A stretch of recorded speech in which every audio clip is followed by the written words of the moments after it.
अच्छा, क्या है बेसिकली ये केस, कैसे आप देखते हैं? डिफेमेशन का केस है, तो ये कंप्लेनेंट का एलिगेशन है कि डिफेमेशन हुआ उनका।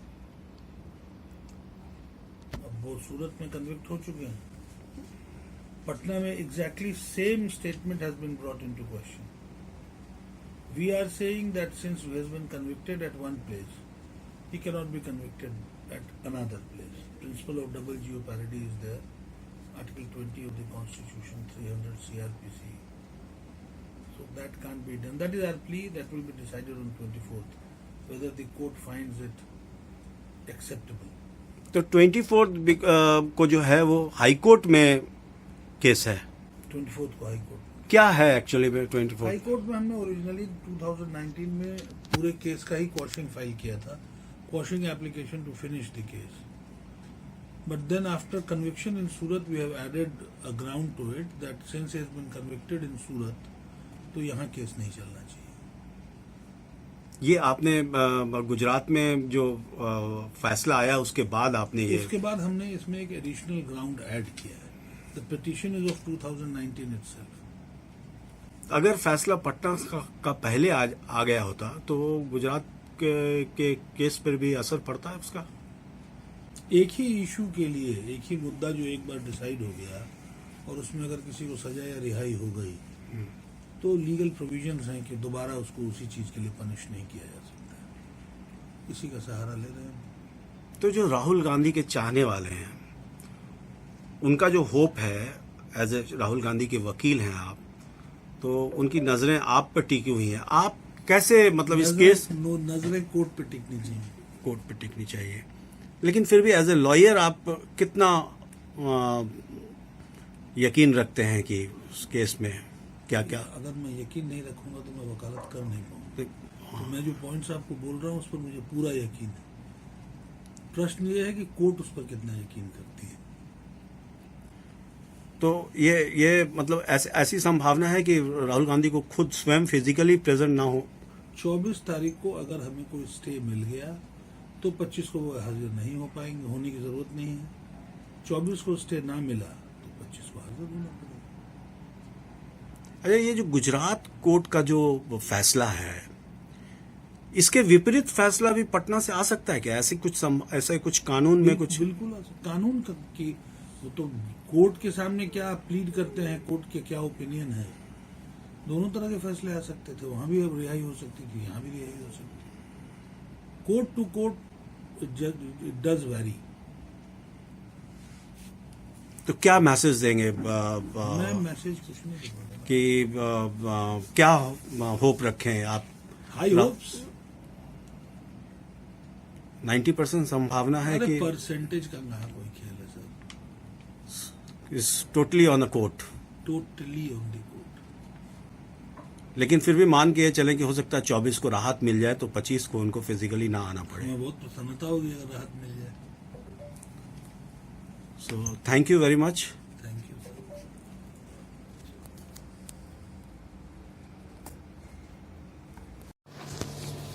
आप किसी मीडिया से जुड़े हुए हैं? फ्रीलांसर हैं सर हम। अच्छा, फ्रीलांसर है। सो मेरा नाम विमल चुन्नी है अच्छा। और मैं इलेक्ट्रॉनिक मीडिया का में काम किया है मैंने, और मेरे जी। हाँ। आपके फादर को भी जानते हैं? अच्छा, तो सर एक्चुअली में जो ये केस है, ये क्या केस है एक्चुअली में? देखिए, ये मानहानि का केस श्री सुशील मोदी जी ने राहुल गांधी जी के ऊपर दायर किया था, क्योंकि राहुल गांधी जी ने कर्नाटक की एक सभा जो कोलार में हुई थी 2019 की लोकसभा चुनाव के दौरान, उसमें उन्होंने कहा था कि इस देश में जिनका सरनेम मोदी है सब चोर क्यों हैं। तो उसी से क्षुब्ध होकर के, क्योंकि इस शब्द के कहने के बाद मोदी सरनेम जिनके भी लगे हुए थे सभी काफ़ी दुखी हुए, क्योंकि उसमें से बहुत सारे लोगों ने बहुत काम किया था।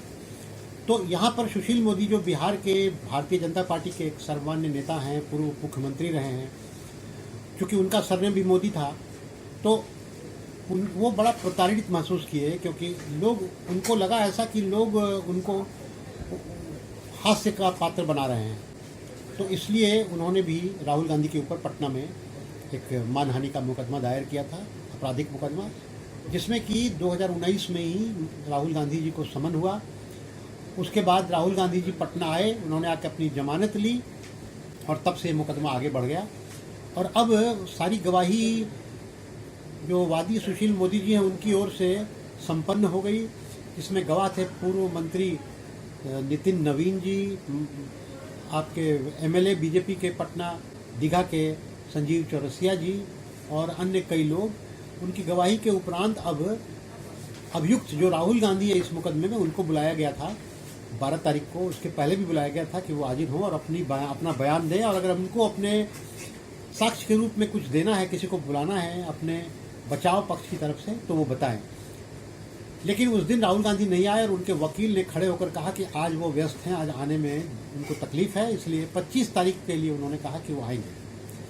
लेकिन 25 तारीख के पहले ही उन्होंने एक हाईकोर्ट में याचिका लगाई है उस क्रिमिनल कंप्लेंट को और उसकी पूरी कार्रवाई को समाप्त खारिज कर देने के लिए। उस याचिका पर सुनवाई 24 तारीख को होनी है, एक दिन पहले, 25 के एक दिन पहले होनी है।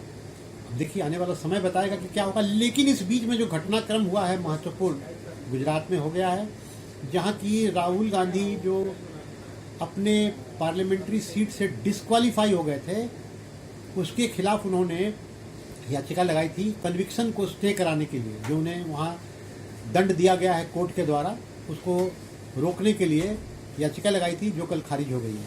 अब सिर्फ वो जमानत पर रहेंगे और इसके कारण जो उनकी सदस्यता चली गई है लोकसभा से, वो अभी चलता रहेगा वो, और उनकी सदस्यता वापस नहीं होगी जब तक कि वो उनका कन्विक्शन स्टे नहीं हो जाता। तो आज की तारीख में यही स्थिति है। अब देखिए पटना में क्या होता है, क्योंकि एक बात है कि चूंकि एक बार सजा हो गई है एक न्यायालय से, हो सकता है कि उसको कंसीडर करके कोर्ट यहाँ पर कोई आदेश पारित करे उनकी याचिका पर। अब ये समय बताएगा कि क्या होगा। तो मैं दो तरह के सवाल मेरी जिज्ञासा में थे, क्योंकि मैं तो कानून को उतनी अच्छी तरीके से नहीं जानता हूँ, लेकिन चूंकि जब ये होती है, जब भाषण होता है, जन भाषण जब होता है, तो उसमें तो कई तरह के डायलॉग्स ऐसे बोले जाते हैं और बड़े बड़े मंत्री और प्रधानमंत्री तक बोल देते हैं कुछ ऐसी बातें जिनको नज़रअंदाज कर दिया जाता है कुछ समय के बाद। तो खैर वो तो एक अलग विषय है। मेरा ये एक मानना था कि ये कहना था कि क्या राहुल गांधी को फिजिकली प्रेजेंट होना पड़ेगा 25 तारीख को? ऐसा उनके वकील ने अंडरटुक किया था, क्योंकि उनको चूंकि अपना स्वयं का बयान देना था, इसलिए कोर्ट ने उन्हें तलब किया था कि आप जरूर आइए, आकर के अपना बयान दीजिए, क्योंकि ये कानून के तहत ये जरूरी है, मैंडेटरी का प्रोविजन है ये, कि जो भी अभियुक्त है, चाहे वो राहुल गांधी हो, चाहे कोई आम आदमी हो, सभी को कोर्ट में अपना बयान देना होगा। बयान देने के बाद ही वो अपने साक्ष्य में, अपने बचाव में कुछ कह सकते हैं, तब उनके गवाहों का बयान होगा। लेकिन एक बार पहले उनका बयान कोर्ट लेगा, इसलिए उनको व्यक्तिगत रूप से उपस्थित होना आवश्यक था। अब इसलिए उन्होंने, उनके वकील ने उस दिन के लिए मोहलत ली थी और 25 तारीख का डेट उन्हीं के कहने पर मुकर्रर हुआ था। अब उसके बावजूद भी नहीं आएंगे तो ये उनकी मर्जी है। राहत की कोई चांसेस नहीं, उनको फिजिकली आना ही पड़ेगा। आना तो पड़ेगा, अगर मुकदमा चलेगा तो उनको आना भी पड़ेगा। अगर मुकदमे पर रोक लग जाएगी तब नहीं आना पड़ेगा, लेकिन इसकी संभावना अभी कहा भी जा सकता है कम है, क्योंकि मुकदमा अपने आखिरी पायदान पर है। इसलिए ऐसे में मुकदमे पर रोक जल्दी न्यायालय नहीं लगा। जैसे गुजरात में जो फैसला आया है, अगर उसके विरोध में, मतलब मान लीजिए कि ये फैसला यहाँ पे जो लोकल अदालत में जो फैसला आता है, अगर एकदम विपरीत आता है, तो क्या दोनों में से किस फैसले को ज़्यादा महत्व दिया जाएगा? एक ही केस है, एक ही तरह की का अपराध है दोनों जगह। अगर एक कोर्ट उन्हें फ्री कर देता है तो क्या दूसरे कोर्ट पर भी उसका असर होगा क्या? देखिए, अगर कोई एक ही घटना घटित होती है और उस घटना में अगर एक अपराधी के द्वारा अगर 4 लोग आहत होते हैं